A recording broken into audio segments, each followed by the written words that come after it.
Hey everyone, I am Dr. Namrita Brooke. I am one of the BaseCamp head coaches here in our winter group coaching program, and I am also the nutrition program leader. So I wanted to give you a 2-second intro before I tell you a little bit more about our program. And I think it's always important to know who you're getting your nutrition advice from. So I have a doctorate in applied exercise physiology, and I have my master's in sports nutrition. I'm also a registered dietitian.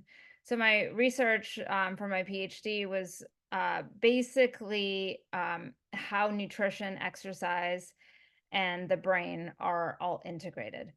And I think what's so important is, going to an expert for nutrition advice, for your training advice, and especially being able to put it all together. We want to be able to use evidence based research and know how we can apply it. So, put it into practice in ways that work for us. We are all individuals, we are all human beings with different variables and different situations. And um, we're all different. And so we can take these recommendations and apply them to help us improve our health, our performance, and meet our goals. So I want to give you this toolbox basically for the purpose of how do you get the most out of BaseCamp and the nutrition program we have to offer. So, as part of our BaseCamp program, we give you the fundamental concepts that you can apply to get the most out of your training, your performance, and your life outside of just being on the bike. So, we give you also the tools that you can use to help apply these concepts into your day to day routines and practices. The core concepts of nutrition for health and performance are based on one, taking in the appropriate amount of energy or calories based on your daily activity. Two, taking in the optimal amount of macronutrients, and these are our carbohydrates, proteins, and fats, the nutrients that give us calories or the energy that we take in each day. And then finally, three, the optimal timing. So we take in energy throughout the day, meals, snacks, pre, during, post ride intake. And ideally, we want to do this based on our training specificity. So, our duration and intensity, and then our other activity throughout the day. And finally, our daily schedule or how, we're living our life when we have the opportunities to eat, when we're hungry, and things like that. So, this program is not a diet. It does not involve following a meal plan. I suggest taking the approach that you do with training and do the things that will set you up for success, whatever that means to you. And then just do the best you can because nutrition is not one of those things that needs to be perfect. It should be something that helps you feel good about yourself. It should help your quality of life. It should help the things that you're doing in your life, and that includes your training and your performance. So, with that, I want to give you a few things to think about as you get started. Number one, consider your mindset. Nutrition is not about perfection. There's too many estimates involved with when we try to estimate your energy expenditure or how many calories you're burning at rest during exercise and throughout the day. There's those are highly estimated. There's a lot of error there.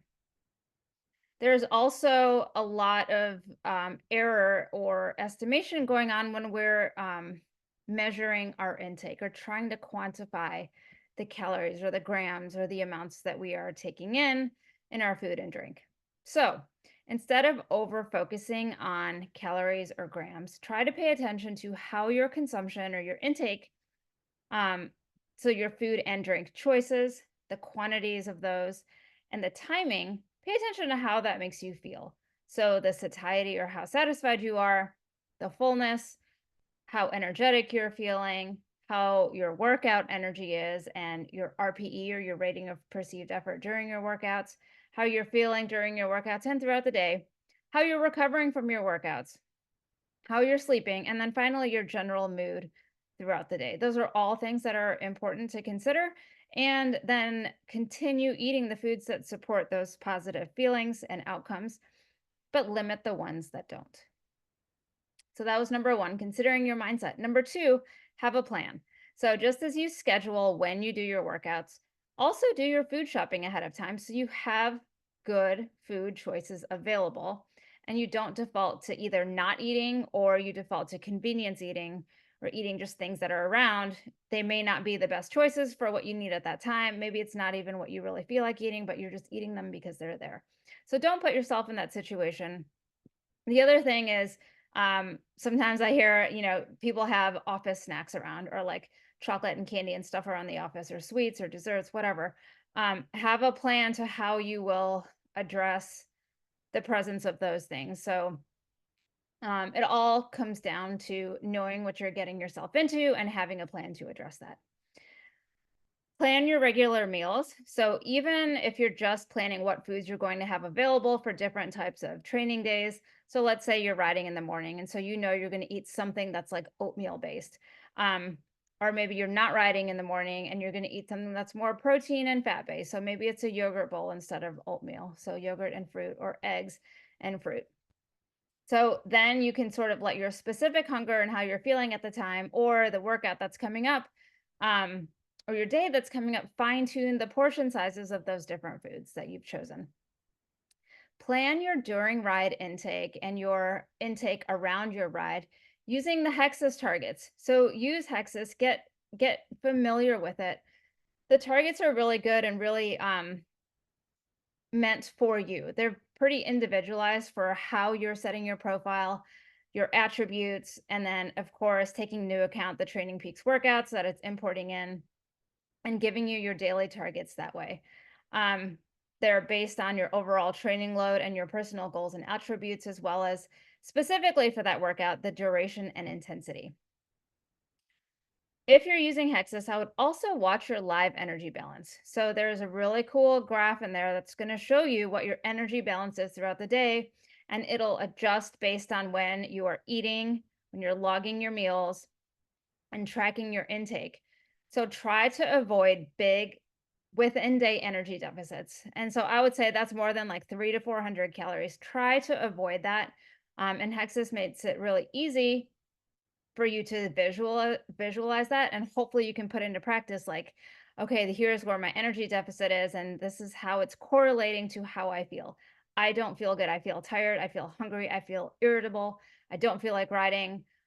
Or I did not have a good ride, and you go back and see like, oh, it's because I haven't eaten and I should have had something to get my within day energy balance, back in check.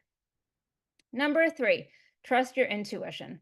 So I've given you these suggestions for energy balance and the Hexus targets and your daily energy needs, but if you are hungry at the end of the day, it's okay to eat a little bit more.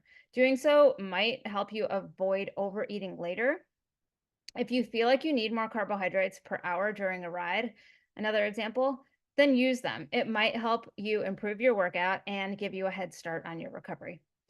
If you don't feel hungry and you still have remaining calories or meals to eat, if this is an occasional thing, then I wouldn't sweat it too much and just pick up, back with your plan when you start to feel hungry again.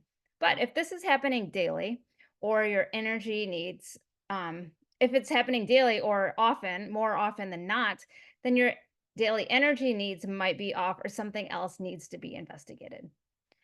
Personal preference is also important. So some days your fat and carbohydrate balance might be off compared to what the targets are giving you. And again, on occasion, that is okay. We all have different preferences and we go through different phases of whether we're, wanting to eat lower fat, higher carb, or higher carb, lower fat. And that's, somewhat personal preference. In that case, um, check your overall calories. And if your fat intake is slightly high and your carb intake is slightly low, or vice versa, but your overall calories are still pretty close to the target, then don't worry about it. As long as it's not too heavily skewed in one way or the other, or if it's, as long as it's not happening every day, and that might mean that you're not meeting your daily carbohydrate targets, and over time you're going to affect your quality of training and recovery. Well, that could be an issue, and we can address that. But otherwise, it's really not a big deal, and I would just kind of go with the flow based on what your intuition is telling you. Finally, how do you know you're doing well with your nutrition? Sure, you can weigh yourself a few times per week if you want. I recommend doing so in the mornings under similar conditions, because there is a fair amount of normal day-to-day weight fluctuation. So you have to take that into account. You can also use waist circumference measures if you are trying to specifically manage body weight or body composition and see some change there. So that's another good objective measure. Um, but I find that subjective measures are actually really valuable. So your perceived energy and fatigue throughout the day, your RPE during your workout, so rating of perceived exertion again, your hunger, your appetite throughout the day, your mood states and your energy levels, your sleep quality, your general satisfaction and satiety throughout the day after you eat. Are you recovering well between workouts? So that means, are you able to do the work and absorb it? What does that mean even further? Are you able to do the workouts Tuesday, Thursday, Saturday, Sunday, and then do it again the next week and the next training week of the cycle as the plan intends? So this assumes that you're hitting the workouts as intended. This means your zones should also be set right and you are generally following the plan. And if you don't feel like you're recovering from that, then I definitely would address your energy intake or the makeup of your diet. Hexus is a great tool to help use that. You don't have to use it. You absolutely, if you are not ready to go there yet, you don't have to use it. But all the concepts still matter. Hexus is a tool to help you apply these concepts. But at the end of the day, I really think that the subjective measures are very crucial when it comes to assessing the quality of your nutrition and fueling. So I look forward to hearing all of your questions and discussions in the group, and best of luck and welcome to BaseCamp.